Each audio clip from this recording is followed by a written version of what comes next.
Alright, YouTube, David Rockefeller has finally died. He was 101 years old. Now, they're listing him as, philanthropist and all these things.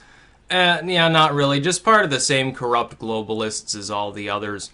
My level of respect for people like that is fairly low. So I'm not upset that he's dead, let's just say.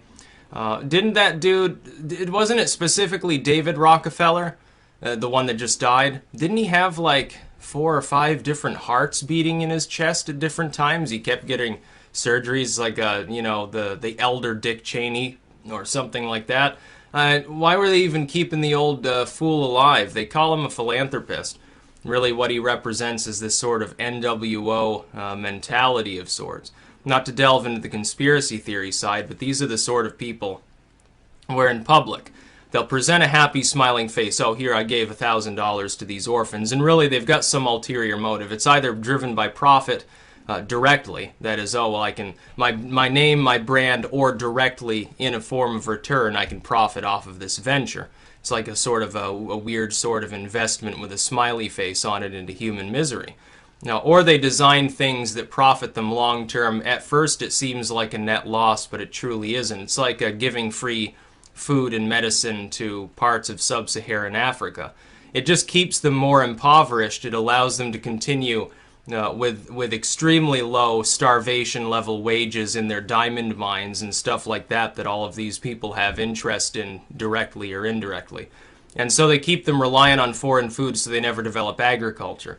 They keep them reliant on foreign infrastructure development so they never build their own roads and rails. They keep them reliant upon foreign medical services so they never have a domestic medical complex, and it keeps them poor, it keeps them enslaved. And they've been doing this for years. It's even spoken of within science. Even within anthropology, if you've never studied these fields, you probably don't realize that a hell of a lot of academics, including the really left-leaning ones, they despise the very idea of giving like food aid to Africa because it's actually keeping people poor and miserable and causing famines because the local farmers, they can't compete with free, so why bother to be a farmer? Why bother to grow food? Why bother to train and be a doctor in Africa when foreign doctors will come in with all sorts of government grants and international subsidies, and they'll treat people for their sickness, and you'll never have a modern medical infrastructure. Why bother clearing a road when you can rely on some foreign state to do it for you, and you can't compete with the price offered, which is essentially free? Oh yeah, by the way, occasionally we might send a military convoy across it, so that'll be part of the agreement. There's no way to compete with it. People like David Rockefeller are not philanthropists. They know full well what they're doing. It's a calculated effort.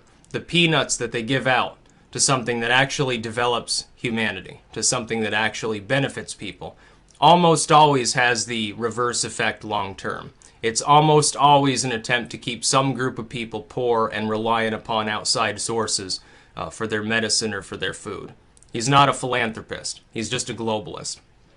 That is, that he chose the path of slapping a smiley face on his corruption, passing it off as though it were philanthropy, all the while trying to prop up the corporate media, being part of the attacks on free speech online, being part of attacks on free expression, propping up globalist political endeavors, suppressing third parties, whether they're left or right, it doesn't really make a difference. And this is the sort of lunatic that we're dealing with. These are the true psychopaths of our era. Extremely rich people that get a pass from a lot of folks that really should hate their fucking guts. And they get a pass because they pretend to be humanitarians. They pretend to be philanthropists. So I'm not a fan of the Rockefellers or the George Soroses of the world and all of these others. The Clinton Foundation. Oh, we're doing such good work in Haiti alongside the Red Cross or all these things. We didn't build anything. We didn't actually do anything of value except keep people poor and operate, sex slave rings. But look at us. We're such good humanitarians on paper. That's essentially how these people function. If you really had all these billionaires and multi-billionaire philanthropists, and they really were trying to help the world and not screw anybody, the world certainly wouldn't look like it does today. Would there be such wide-reaching poverty and lack of development in some areas, while there are constant attacks on modernity and civilization where it already exists? Would they constantly stir the pot of trouble against upstart movements that seek to reform the same sorts of things that they themselves crafted? No, they wouldn't. The world would be a pretty cool place to live in if they actually were trying to help people. But they're not interested in that. They're not interested in developing these third world places that they claim to love so much. They just give them free shit. Trademark Bernie Sanders 2016. They give them free shit and suppress local businesses. And then they support mass immigration. They give these third world countries brain drain while they pump the West full of unskilled laborers who just lead to more social alienation. That's their idea of philanthropy. By the way, they give 0.1% of their yearly income to some leukemia ward somewhere, and they say it's some great thing, while they're causing more disease and more conflicts and more problems everywhere else in the world. That's not philanthropy.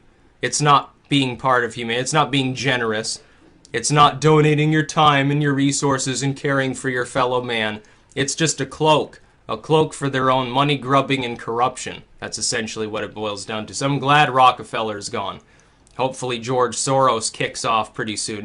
These people, they always seem to make it at least into their 90s. Like, it's a rare day when they die when they're 89. Usually they're 90, 95 years old. Rockefeller, 101.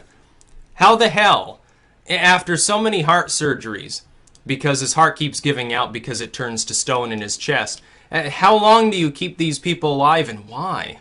What's the point? Don't they have some equally corrupt, 70-year-old, nice, young, spry heir that can keep up with their corruption? Why do you have to keep David Rockefeller's heart beating for 30 years? His own organs are telling you, okay, it's time to let go. It's time to let somebody else screw the world for a change. And they just wouldn't let him die. Finally, are they going to put him in like a cryogenic state? Are they going to hack his head off, slap it on a computer, and keep it like half frozen so he can keep communicating with the world through some sort of AI technology? Is he going to become the singularity or something? Now, half of me expects that. Maybe it'll be George Soros probably that ends up in that position. Then he'll start lamenting his own fate. Oh, I can't feel my fingers. You don't have fingers. I can't feel my toes. You don't have those either. Oh, help me, I'm in hell. Now we're going to keep you in this state for a couple hundred years. You can keep being corrupt. He'll just get more and more bitter and increasingly insane over time. And that's going to be quite an accomplishment considering how nuts he already is. That's about all.